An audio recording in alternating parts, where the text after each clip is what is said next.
So, if you've been watching the news of late, especially coming out of Australia, then you'll know that we've been experiencing a little bit of wet weather down here. And by wet weather, I mean that in the last 72 hours, we've had around 500 millimetres of rain in the area of New South Wales where I'm based. That's a lot of water, right? It's half a metre of rain in 72 hours that has just fallen. That's got to go somewhere. Or over 18 inches in the old scale.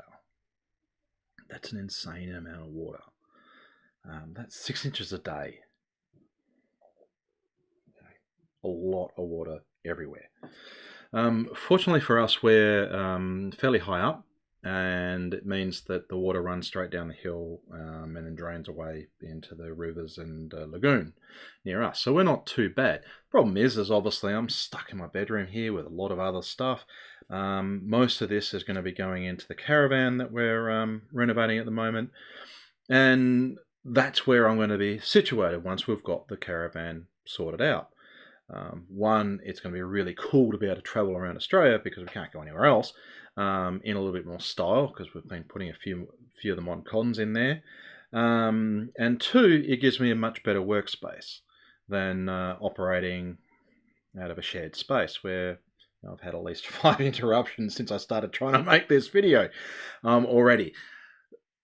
So, but one thing about the caravan is it's not ready yet, and with all this rain, we found some leaks. Not unusual, but it's a good reminder that everything leaks to some degree. And for me, one of the things that, especially what I've been focusing on the last few years, is around data leaks. Stuff that's leaking or information leaks that's leaking out of your business. And I've been working with one of my big clients at the moment. They're one of the big four banks on just this problem. How do we stop information leaking out of your organization? And in the technology game, we call this data loss prevention, or DLP. Sounds complex and hard, etc. And to be fair, it is. It does require a lot of controls to sort of understand this, and it's not easy. And you think it's also really, really expensive, wouldn't you? Right? Data loss prevention, DLP.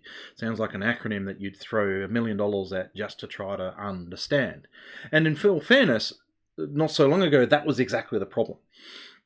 It was incredibly expensive and incredibly hard, and you just had to really trust your people to do the right thing. Now we have a lot of tools that we can use. Now, I'm a massive fan and also a partner with Microsoft.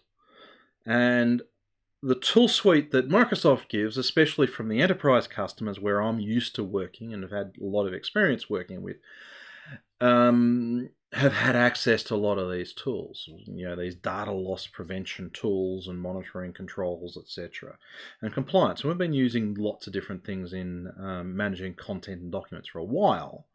By the way, pro tip, if you're actually relying on your users to classify documents and then apply policies based on that classification, it's going to get even leakier because people are like water. They find a way.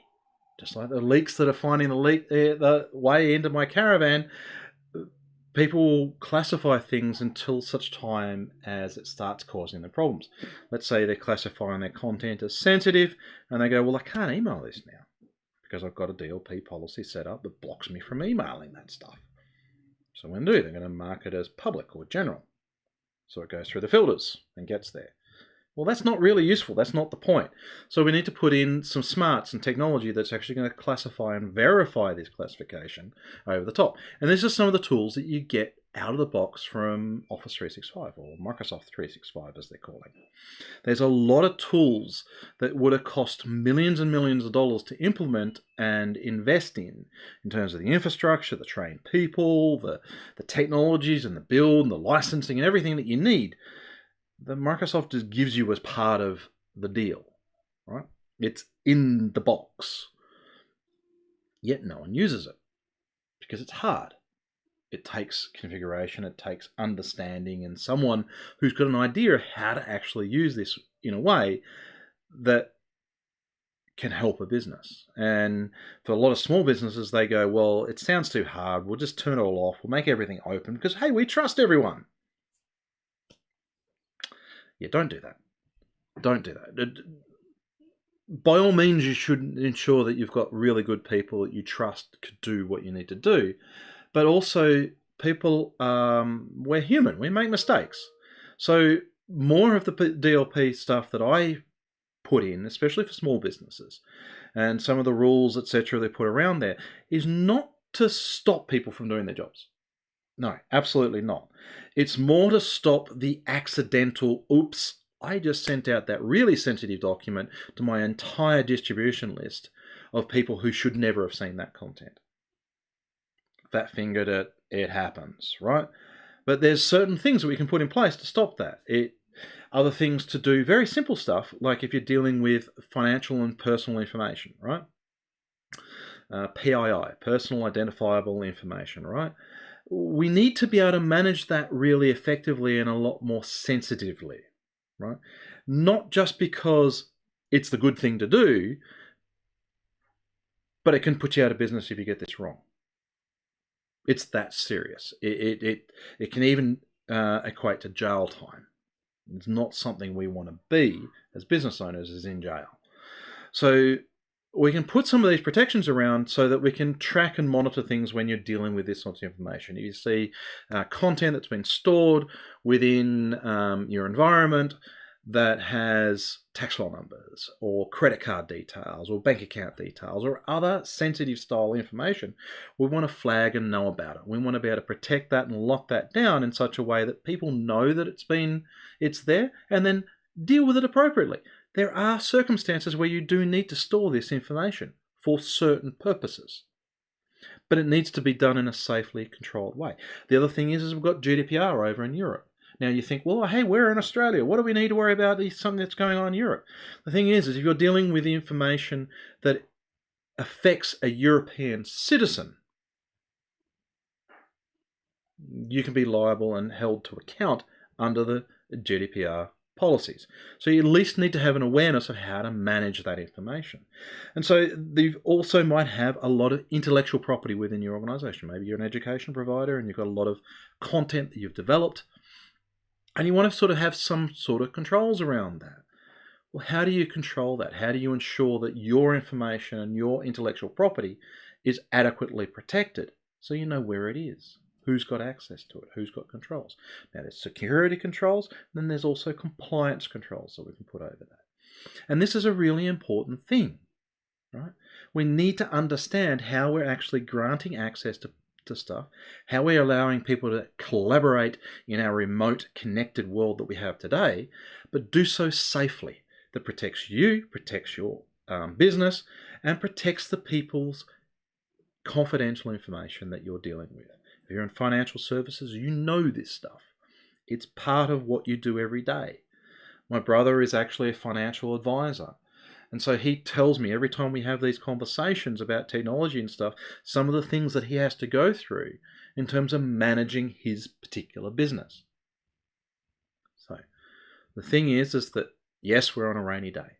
Rainy days are good for spotting leaks and detecting leaks and getting an understanding of where things might be leaking within your house, your caravan, your car, or your business. So take an opportunity to get a really good understanding of where the potential leaks are within your business. And what are you going to do about them? What policies can you put in place? What controls can you have there in terms of either technical controls or other security constraints? And what other policies can you put in there to sort of monitor what's going on in a productive and proactive way that allows people to be effective and productive, but also safe, right? There's hackers out there that want to access to your information. You think, well, my information's not valuable. Yes, it is. It's incredibly valuable. And there's people out there that will want to get access to that. So how do we control that? There's accidental leaks in terms of, oops, I didn't mean to send that to my distribution list. How are you going to manage that? There's people who are just thinking, oh, I'll just quickly jot down that credit card detail. It's not a problem. They put it somewhere, it's in a public folder, suddenly someone's credit card details are exploited, and they're gone. They have to go and change all their credit card details. It's annoying. Imagine that you got 10 or 12 of these. It affects your credibility, it affects your trust. Let's go work together and solve these, look for these leaks, solve these problems, and make sure that the next time a rainy day comes around, you don't have to worry about it because there's no leaks.